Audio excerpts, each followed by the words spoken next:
In the summer of 2021, Sergio and I bought a $250,000 a year window cleaning business for only $1,000. In this video, we're going to explain exactly how we did it, and if you stay until the end, we're going to give you all the secrets, tips, tricks, gems on buying businesses that we've learned from doing the process with this company. The reality is there's so many older business owners that are retiring. There's a stat that there's about 10,000 baby boomers a day that are retiring and over trillions of dollars of small business assets that are going to come up for sale with not enough buyers. And the cool part about this is you don't need a lot of money to actually go and buy a business. Now, if we're talking like $100 million business, okay, then yeah, you're probably gonna have to get crazy with it. But I'm not talking about that. We're talking about businesses that are doing 200K a year, 500K a year, $1 million, $2 million a year. These are all super in the realm of possibility because you're not competing against private equity, the people who have the big boy money that are coming and buying businesses that are doing at least $5 million a year. So everything under that is free game for your average person to come in and buy themselves into a ton of cash flow. If you go through something like the SBA, the Small Business Administration,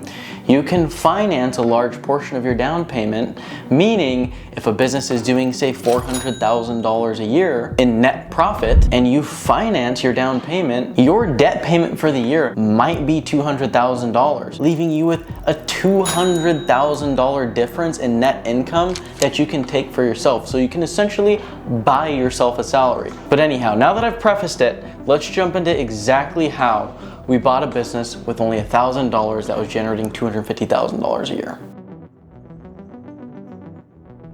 It all started when I was going to my weekly networking group. I would get breakfast with this group every morning, and inside this group there was one of every profession. There was one electrician, there was one plumber, there was one general contractor, and I was the window cleaner. And naturally, because there's only one of each category, people refer each other to other people. I would come to this group because I would get a ton of referrals from it. This is actually where we got the referral for the business owner that owned the window cleaning company we ended up buying. It was actually the healthcare guy who said that his client wanted to retire. He came to us because it was a window cleaning business, and naturally, as a current window cleaning business owner, it was a great fit, especially because the business was really small. So what ended up happening was he connected us, we set up a meeting. The guy that owned the window cleaning business that we were buying came to the meeting and he brought his previous 3 years profit and loss statements. Now what he didn't understand was, because he's an older gentleman, all it was a few pieces of paper that said his previous year's sales. Nothing about profit, nothing about expenses. We started asking him questions about the business as well. Come to find out, he had been running this business for about 30 years and he was still in the field doing the work himself. The problem with this is, and a key lesson that you should take away, is you should never still be the one actually providing the service because you have no leverage in your business. There's no actual value in the company because he, as the business owner, kept all the relationship with the customer. So it creates a lot of risk for us if we want to come in and buy it, because who's to say that they're going to stay with us because they've already built this connection with this guy. And a challenging part when you're acquiring a business owner's business is a lot of the times this is their life's work. If it's their life's work, it's really hard to navigate a hard conversation when you have to tell him his business isn't really worth what he's asking. And at the time, he was asking for $300,000. That's also $300,000 that we didn't have. So how did you get to this $300,000 number that's so big? Well, he kind of just Googled it and figured, well, this makes sense. But what he didn't realize was this $300,000 number is based on a business that has consistent profits, a business that has management that is going to basically manage the employees that are in the business, and it had really none of that because it was too dependent on him as the owner. And that's the harsh reality that a lot of people have to come to when they're ready to get rid of their business and retire, is they built the whole business on their back, and now if they were to stop working tomorrow, the business actually makes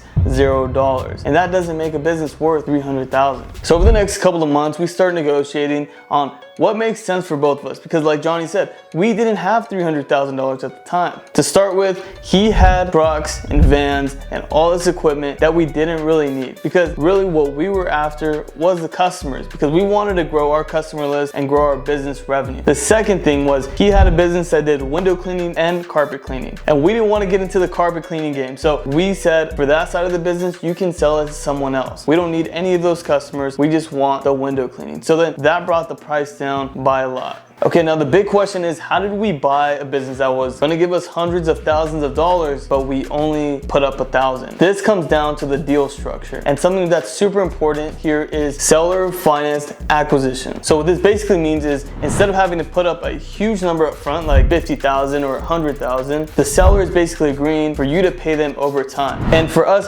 this worked out better. Instead of us having to get a loan that was 50 or 100,000, we could just pay him in payments. And now the second thing, to lower our risk, since we were buying a business that was completely dependent on the owner, we actually set up a deal where we paid him a percentage of the revenue that we got from his customers. So if all of the customers tomorrow said, hey, we don't want your service, we actually didn't have to pay them anything, which meant that we wouldn't be out tens of thousands of dollars if that were to happen. And that's worst case scenario. We didn't want that to happen. And ultimately, we did acquire a lot of work from this company, which means that of a percentage of that work, we paid him his money so that he was able to successfully sell the business, retire, and go live in Idaho, not having to stress about cleaning the windows and managing crews and all the other stuff that he was just completely tired of doing. My biggest takeaway in this whole experience was that you don't actually have to be rich to buy a business that's going to make you hundreds and thousands of dollars. If you can creatively structure the deal in a way that it's a win-win scenario, they make money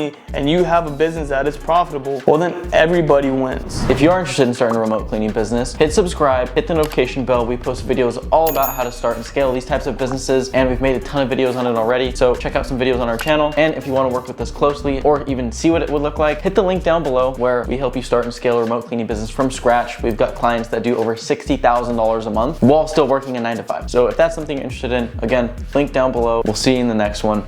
Peace.